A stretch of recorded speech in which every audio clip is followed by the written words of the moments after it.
My Ishmael, Calliope, Part 2.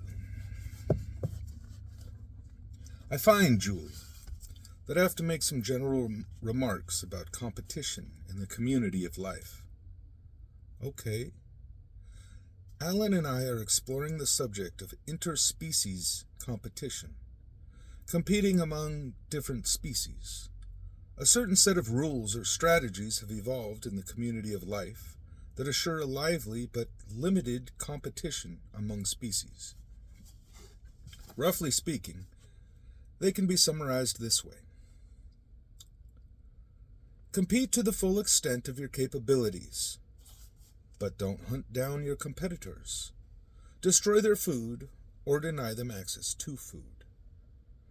Now you and I, in case you haven't noticed, are exploring another kind of competition, intraspecies competition, competing among members of the same species.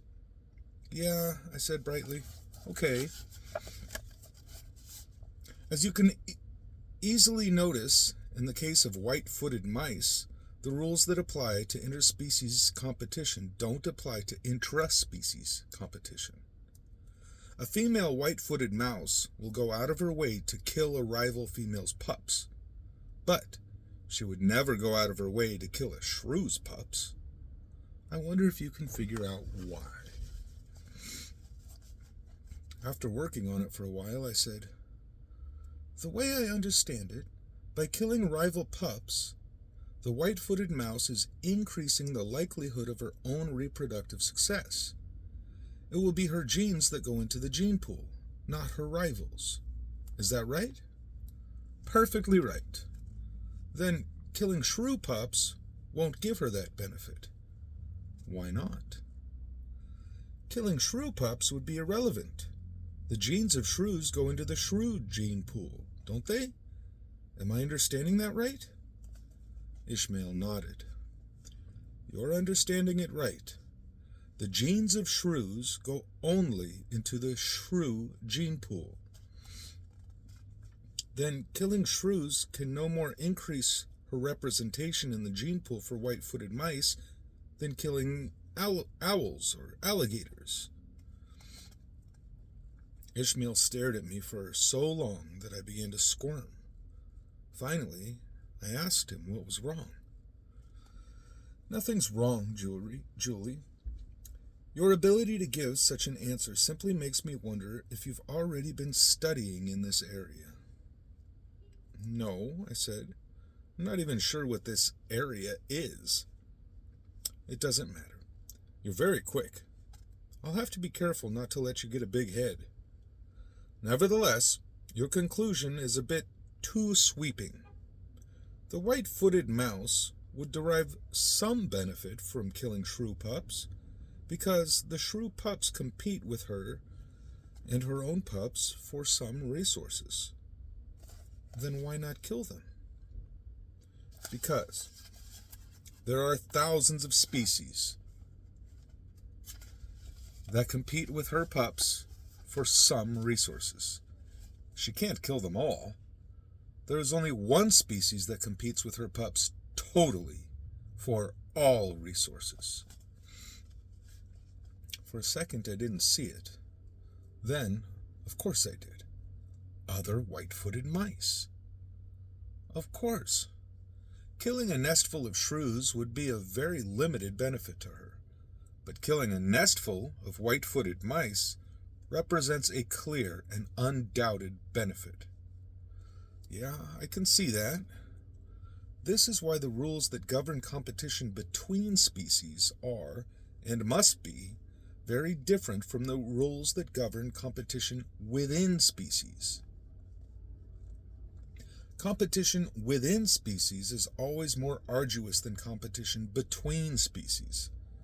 This is because the members of a given species are forever competing for the same resources. And this is especially true when it comes to mates. Many hundreds of species might compete with a white-footed mouse for a chance to grab a mulberry, but only another white-footed mice will compete with it for a chance to mate with another white-footed mouse. Ah, I said. Ah, meaning what? Ah, meaning... Now I come back to the rutting battles of the elephant seals and the bighorn sheep. Am I right? Not exactly, said the gorilla. Our focus is on intraspecies competition in general, for all resources, not just the reproductive ones. Okay, but is this really on the main road? Are we still headed toward an explanation of why we turn to spooks and angels and euphonauts to find out how to live? Unlikely as it seems, we are definitely on that road. Good. Evolution brings forth what works. For example, we've already seen that killing rivals' pups works for white-footed mice. But of course it wouldn't work for them to kill their own pups. That strategy would never evolve. It couldn't evolve, because it's self-eliminating. I'm sure you see that. Yes. Now we're going to have a look at what works when it comes to conflict among conspecifics, members of the same species.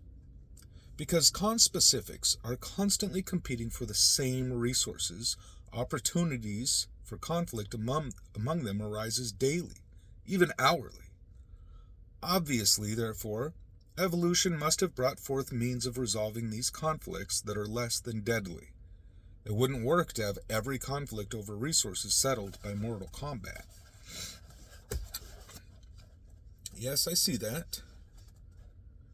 There are a finite number of strategies that can be adopted by conspecifics in conflict, but it's not to our purpose for me to develop a complete list of them here and now.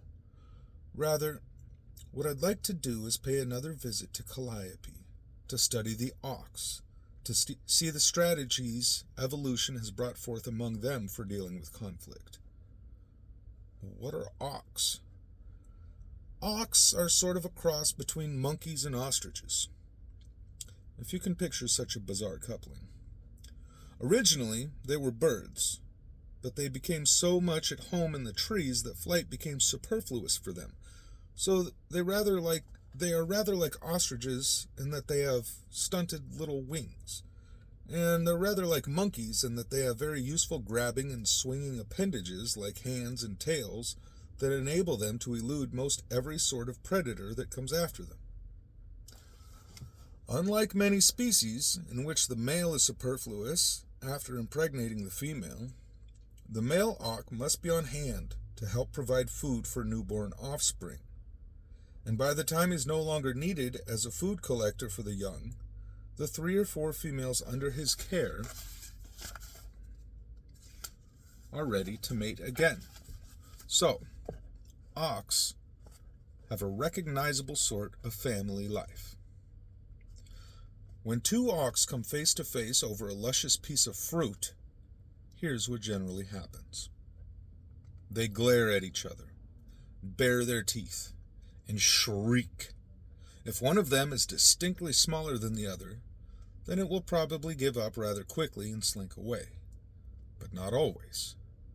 2 out of 5 times, perhaps corresponding to how hungry it is, it will start bouncing up and down in a clearly threatening manner. When this happens, the other will usually back down, even if it's bigger. But again, not always. Perhaps 1 out of 5 times, it will refuse to be intimidated and will try some intimidation of its own, bouncing up and down, snapping its teeth. This will usually send the other off with its tail between its legs. But again, not always.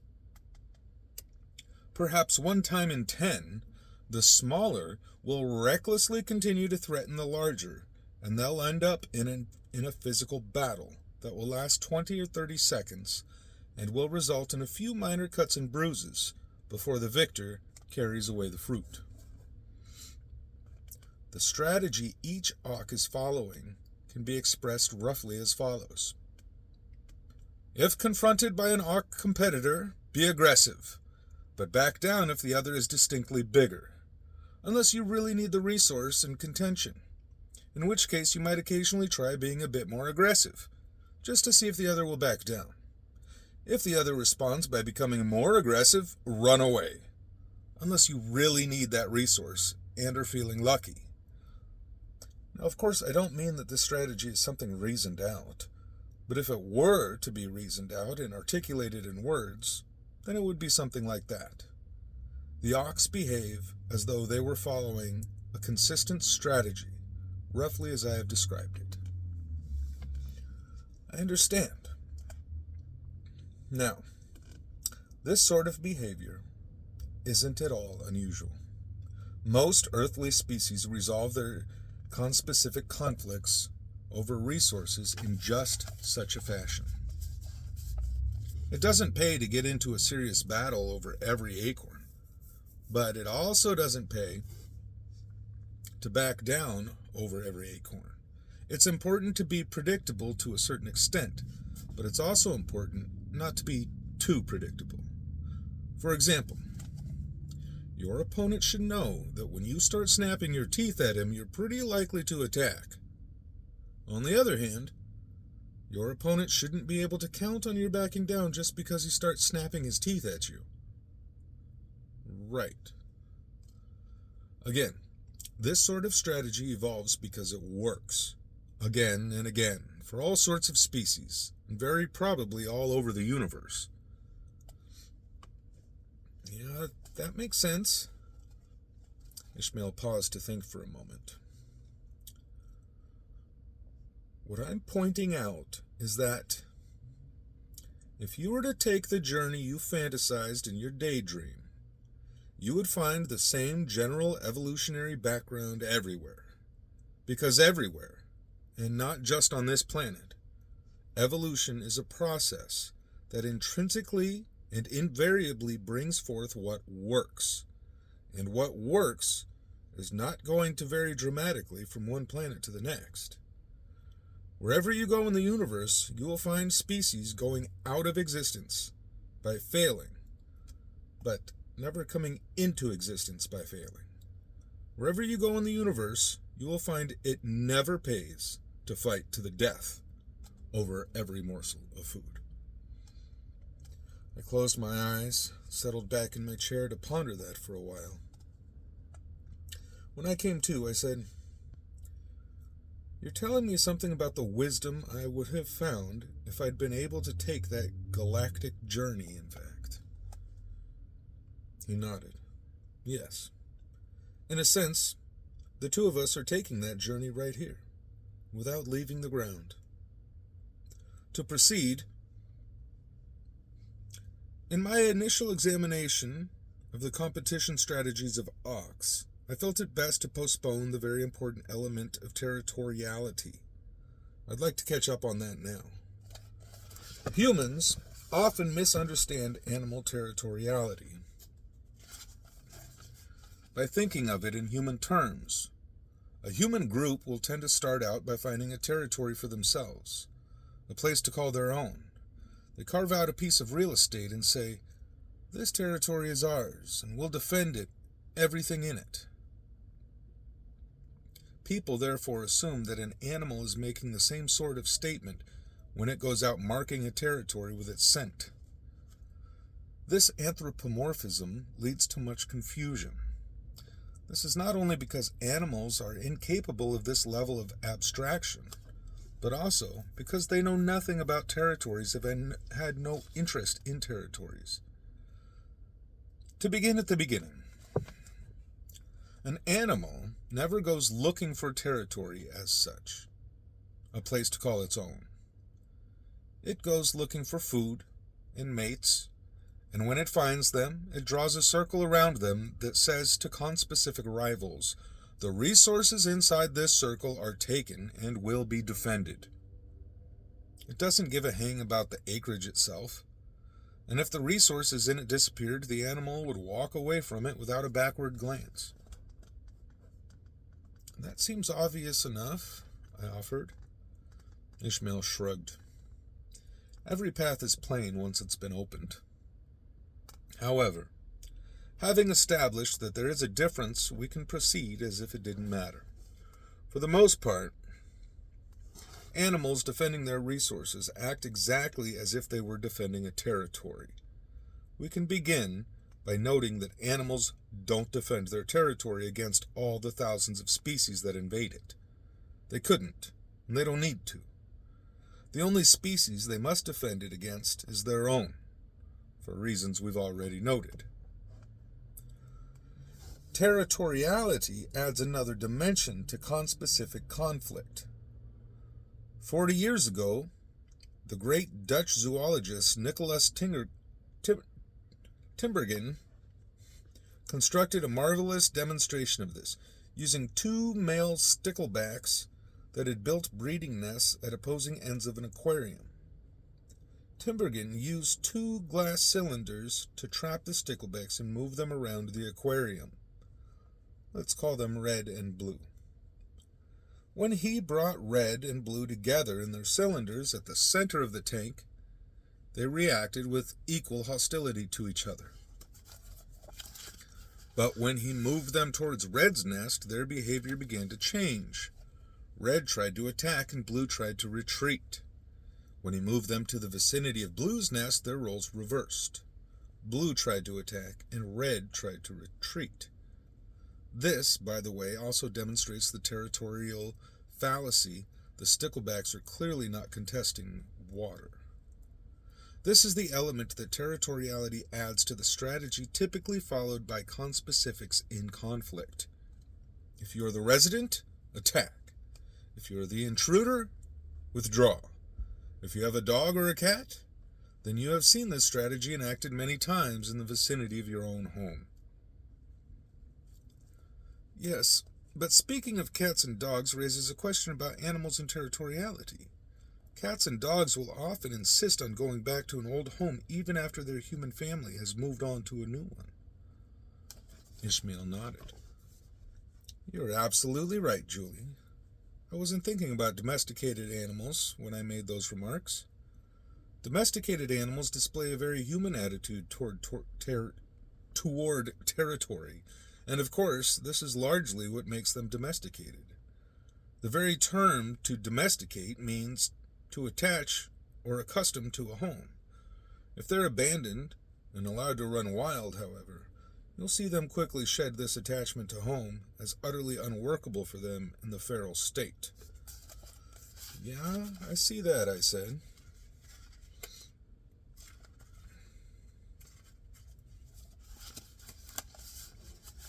Let's get back to Calliope and the ox, Ishmael said. As it happens, some 5 million years have passed since our last visit, and important climactic changes have taken place. The unbroken forest canopy that once sheltered the ox is gone, but it didn't disappear so quickly that the ox were unable to adapt to the changes this brought about. What we see now is a species that lives on the ground rather than in the trees. And since they really constitute a distinct species, we should give them a new name. Let's call them bocks. These bocks are no longer able to elude predators by scattering nimbly into the forest canopy the way their ancestors did. Back then it was every animal for itself, and that worked perfectly. But now they must stand together and defend themselves as a troop. And an individual that takes off on its own is very probably going to be the very one that is picked off by a predator. The bocks' ancestors ate whatever came to hand in the trees, fruits, nuts, leaves, and a wide variety of insects. They weren't quite nimble enough to catch adult birds, but unguarded nestlings were a favored treat. As they were gradually forced down out of the trees in search of food, they continued to eat whatever came to hand. But conditions were very different on the ground. To begin with, the food didn't just fall into their hands the way it used to, and on the ground they had many more competitors for what was available. They had to become more adventurous eaters. Many of their competitors were perfectly good to eat, but they were also harder to catch.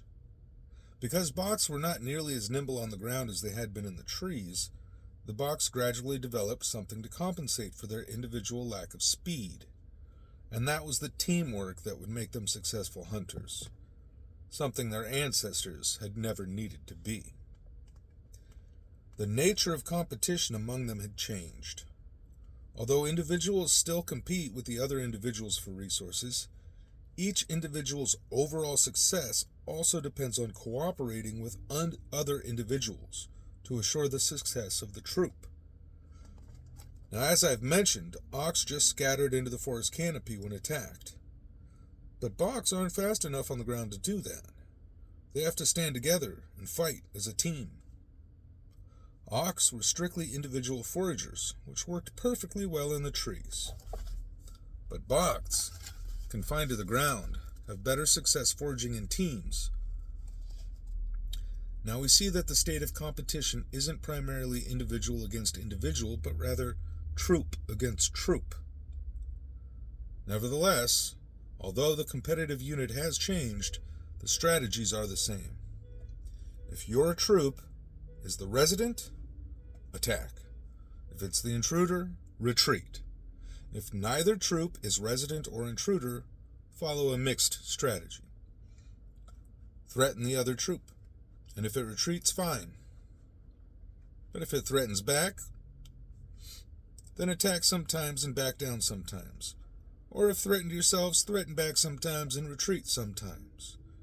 These strategies enable troops of Boks to live side by side, without either overrunning each other or being overrun. At the same time, they can compete for the resources they need, without having to fight to the death for every little thing. Yes, I see, I said, bravely, keeping up my end of things.